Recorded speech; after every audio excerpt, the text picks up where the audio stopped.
podcasters. Welcome to Quick Take. I'm your host, Susie Tomanchuk, along with James Capps. How are you, James? I'm proud to be here, proud to serve. I guess you need to use last names here. I need to drop that next time.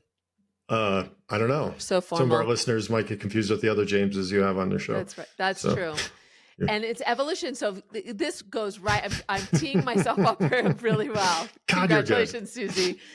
So I have been doing some work within the industry that I used to work in. And so I've been running into people that I haven't seen for years. And what has struck me with some people is I can see their evolution of who they are as a professional because they've moved on to a different role and they're doing a lot of different things. But then there's people that I feel like I just saw them yesterday and they're still exactly the same as they were 25 years ago. Sense? Yeah, yes. Totally. Yeah. And so it makes me wonder, like, should we be looking at how we're perceived, kind of our brand? Oh, 100%. Great topic. As we look at ourselves, how important it is for us to evolve our own brand and make those shifts. What do you think? God, that's so interesting. And I think it's something that I think about a lot too, as like everybody listening to our podcast now is getting older. I got news for you. There's nobody who's not. And the reality is that as you get older, your brand becomes less, it becomes more entrenched and it becomes less relevant perhaps or important. Yeah. I thought the COVID experience was really germane to this when there were so many managers whose command and control methodology and their brand, their approach, their skill was barking orders from the corner office. And it was fascinating to see when people no longer had that, how they did or did not evolve. Yeah. And I think when you evolve in your career in the early days, you have to be more agile because you move from company to company. Maybe you're trying to find your niche. You're shifting from function to function. But as you get longer in the years, you are what you are, and you bring that to the table. So you can lose sight of the fact that you need to evolve. I think AI is another great example of that's going to force everybody to reassess their model, their brand. And I think that people who are not doing that are going to suffer. Yeah. And I think it is kind of a separation between your role and your office. I also think that when people went to COVID, they got some kind of confidence from their office and all of a sudden they're in their living room and they're like, something's off. I don't feel quite as confident. And I think as you get, even if it's okay to be in a role for 20 some years, absolutely, but make sure that you're changing and you're not just being complacent in the role that you're in. Does that make sense? Totally does. I think that we all get stuck in our ways. Your thinking stops evolving. Your mindset doesn't shift with whether it's the times or whether it's the technology or the company or the people. I bristle every time I see an article or anything that says, "How do I deal with Gen X?" or "Why are the millennials X?" And that's just lazy thinking. That's because you haven't evolved the way that you work. Yeah. I think at the end of the day, as a highly effective leader, you are better off if you are constantly second guessing what you're doing and the way that you're doing it to ensure that you are not getting stuck in a rut. And I think your brand is the first and the most important place you need to focus on. Because, as I say, what got you here won't keep you here. Yeah. And we get in habits of that. I've seen it in negotiations where people use anger and they use different negative tactics because it works. Yeah. And guess what? They don't intentionally apply them. They just apply them again because it worked. So don't just do it because it worked. You need to evolve and think about it. So I know I'm putting you on the spot, but can you give us some tips on how to think about this? Yeah, sure. I've never thought about putting three ideas together that maybe I could share during a pod. But I think that the most important thing in many of these situations is first and foremost recognize the fact that your brand can need a refresh, and if you can hear my voice, your brand needs a refresh. I'm telling you right now. you should always be refreshing that. And I think the first way to validate that is, my first recommendation is that you need to have a clear future focused vision, right? So what is that forward thinking brand that resonates with today's landscape is the most important thing. And it should be an active decision, right? Yeah. And you want to think, do I want to be this? Do I Yeah. want to be, do I want to be seen as, and let me just take a moment and comment on the fact that I'm not saying that you need to insert AI into your brand, right? You can't swing a dead cat without somebody throwing AI at the end of their product name or the end of their Yeah. advertising.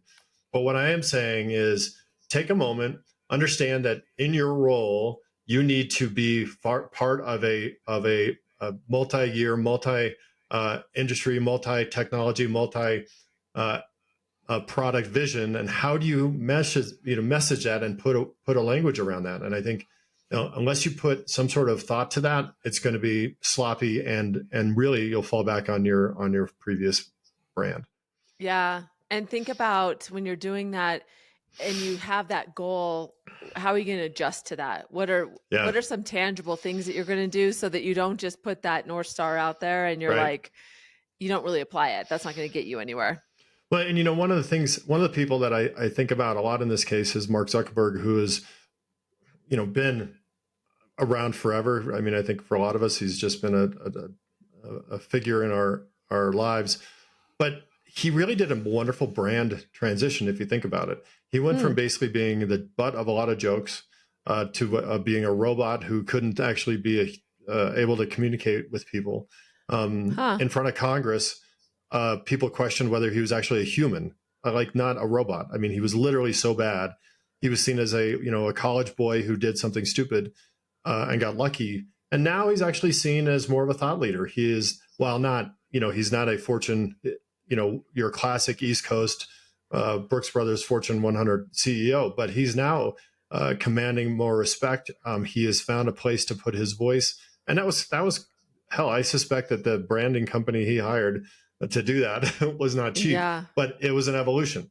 I also think about Microsoft, which 15 years ago, as Apple was was really in its early great days, Steve Jobs doing his work and coming out with some amazing products, Microsoft was relegated to a Steve Ballmer, Lincoln Continental joke of a company. And it has actually done a great job of rebranding it to be a more innovative, AI-driven thinker.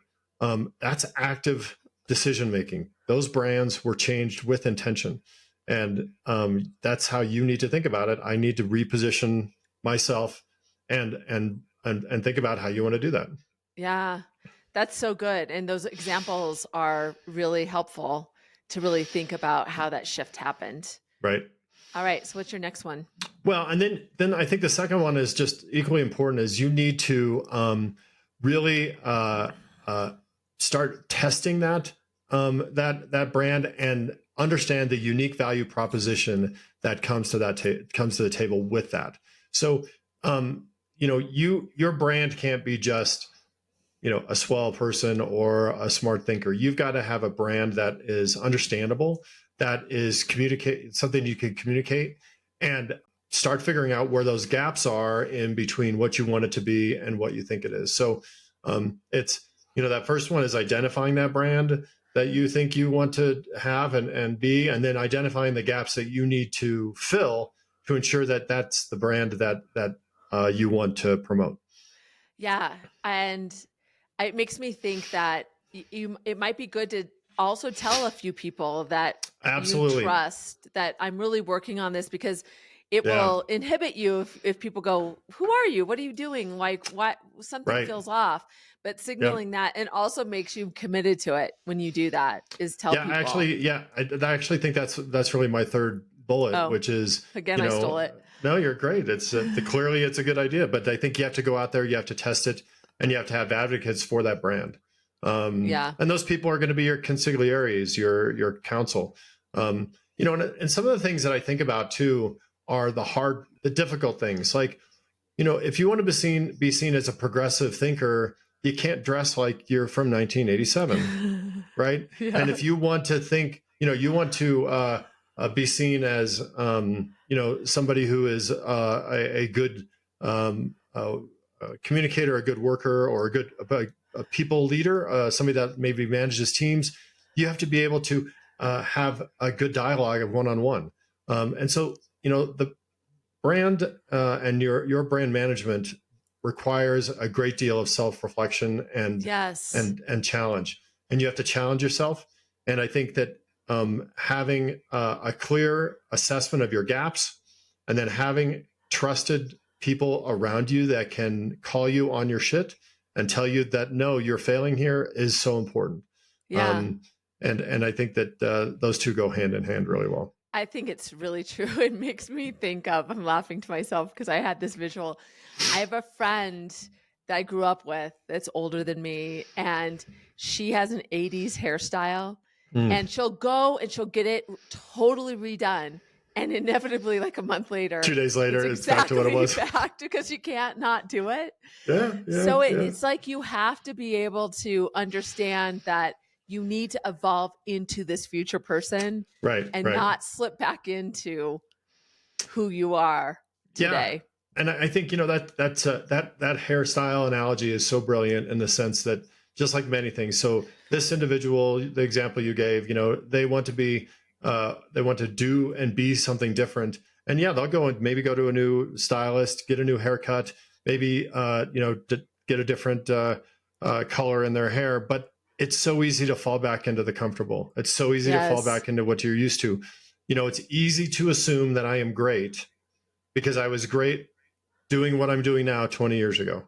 Yeah. And so she thinks she looks great with the haircut she had 20 years ago. So it's difficult for her to find a way to look great in a different way. Yes. And so that's a perfect analogy. It's going to be uncomfortable. It's going to be challenging. And if done right, you'll look back and go, oh my gosh, I was kind of embarrassed about what I was before, or how I behaved before, or the tools that I was using before.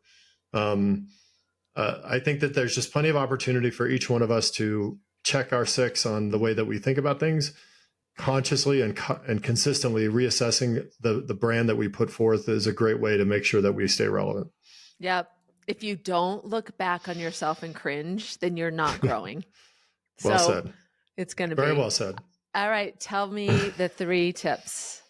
Yeah, I think the first one is, obviously, have a clear vision of what you want to be seen. Point to maybe, what I love to do in this particular one is I like to say, look, I want my brand to be like that person's brand. I think that guy is brilliant. I think that woman is brilliant. I think she's a great communicator. I think they tell good stories. That's the brand I want. So get that in my head. I want, what would Tim Cook do? What would Sheryl Sandberg do? Yep. That. Secondly, identify the gaps. Identify the things that that you're not doing there. Why is that brand that they have not your brand? And then third, pressure test that. Work with people you trust to evolve you, and also continue to find ways to expand and reinitiate your brand. If you want to be a good speaker and you're working on that, then go speak at events. Yep. If you want to, you have to practice that brand. You have to promote that brand. If you're going to have a new brand, you've got to promote it. Absolutely. Absolutely. So good. This was such a timeless topic. Timeless. Oh my gosh. Timeless. So fun. Yeah. And I do want to just mention, just to call this out, you told me my example is brilliant and perfect. So I just want to make sure that was heard. Susie, it's not fair that I say you're brilliant and perfect a lot when the camera's not running, but now if you want me to say it more on the camera, I shall. And yes, it was brilliant and perfect, just like always. The former comment was not true. Well, thanks. Anyhow, James. Thanks for joining us today, everybody. Join us next take on Quick Take, where we talk about the problems that are not being solved by Susie and James.